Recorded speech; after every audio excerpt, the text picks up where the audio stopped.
Breaking చూస్తున్నాం. ఓవైపు యుద్ధాలు, మరోవైపు ఆర్థిక సంక్షోభంతో పాక్ కొట్టుమిట్టాడుతోంది. దాయాది దేశంలో ప్రస్తుతం చమురు సంక్షోభం తారాస్థాయికి చేరుకుంది.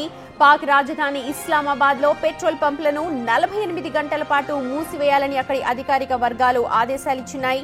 ఆర్థిక సంక్షోభం, దిగుమతి ఆంక్షలు, రూపాయి విలువ క్షీణత, పతనం కారణంగా ఇప్పుడు పాక్ ఇంధన కొరత ఏర్పడినట్టుగా అర్థమవుతోంది. ఇప్పుడు పెట్రోల్ పంపులను మూసివేయడంతో మరిన్ని ఇబ్బందులు పాక్ తప్పేలా లేవు.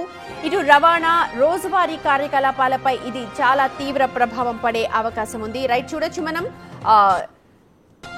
ఇర్ఫాజ్ మెమన్ అని చెప్పి పాకిస్తాన్ కమిషనరేట్ ఇచ్చిన అది ఒక ట్వీట్ ఇస్లామాబాద్ నుంచి వచ్చింది. ఆ నోటిఫికేషన్ ని మనం చూడొచ్చు. Office of DDE district magistrate అంటూ all petrol stations with in Islamabad capital territory shall remain closed from 6 AM అంటే ఇవాళ శనివారం ఉదయం 6 గంటల నుంచి మే 10వ తేదీ అంటే మొత్తం 48 గంటల పాటు, ఇవాళ ఉదయం 6 గంటల నుంచి రాబోయే 48 గంటల పాటు all petrol stations Islamabad capital టెరిటరీలో ఉన్న అన్ని పెట్రోల్ బంకులు కూడా మూసివేయడానికి అధికారికంగా ఉత్తర్వులు అది డిస్ట్రిబ్యూషన్ చూడొచ్చు. మొత్తం వాటన్నిటికీ కూడా సంప్రదిస్తారు.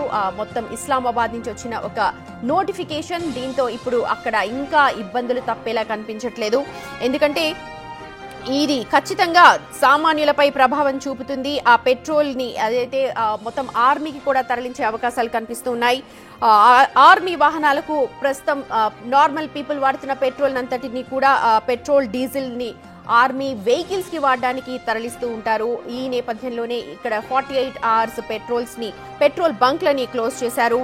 ఇస్లామాబాద్ లో మొత్తం పెట్రోల్ బంక్స్ అన్ని కూడా మూతపడ్డాయి. రాబోయే 2 రోజులు అంటే శనివారం, ఆదివారం కూడా మొత్తం పెట్రోల్ బంక్స్ అన్ని కూడా క్లోజ్ చేస్తుంటారు. ఇప్పటికే చాలా ఏటీఎం సెంటర్లు కూడా అక్కడ ఖాళీ అయిపోయినట్టు మనకు ఇన్ఫర్మేషన్ అందుతోంది. అయితే అక్కడ మొత్తం జనాలంతా కూడా బెంబేలెత్తిపోతున్నారు. తినడానికి తిండి లేదు, రోటీ కపడా మకాన్ అంటూ ఇప్పుడు ఉండడానికి కూడా నీడ లేకుండా చేస్తూ ఉన్నారు. బయటకు వెళ్లాలంటే పెట్రోల్ కావాలి, కానీ అక్కడ నిత్యావసర వస్తువుల ధరలు ఇప్పటికే ఆకాశాన్ని ఉంటాయి. రూపాయి విలువ పతనం అయిపోయింది.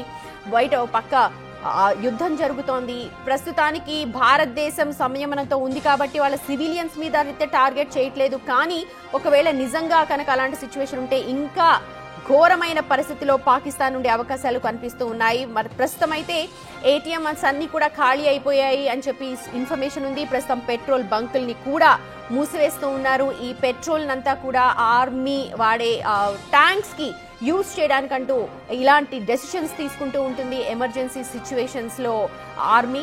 సో ఈ నేపథ్యంలోనే 2 రోజుల పాటు అంటే ఇవాళ ఉదయం 6 గంటల నుంచి రాబోయే 48 గంటల వరకు పెట్రోల్ బంక్లను అన్నిటినీ కూడా మూసివేయాలని చెప్పి అక్కడ డెసిషన్ తీసుకున్నారు. పాక్ లో ఇప్పుడు చమురు సంక్షోభం తారాస్థాయికి చేరుకుందనే చెప్పాలి. పెట్రోల్ పంపులను మూసివేస్తున్నట్టు ఆ నోటిఫికేషన్ జారీ చేశారు. ఇవాళ నుంచి ఉదయం 6 గంటల నుంచి రాబోయే 2 రోజుల పాటు ఇవి అమల్లో ఉంటాయి.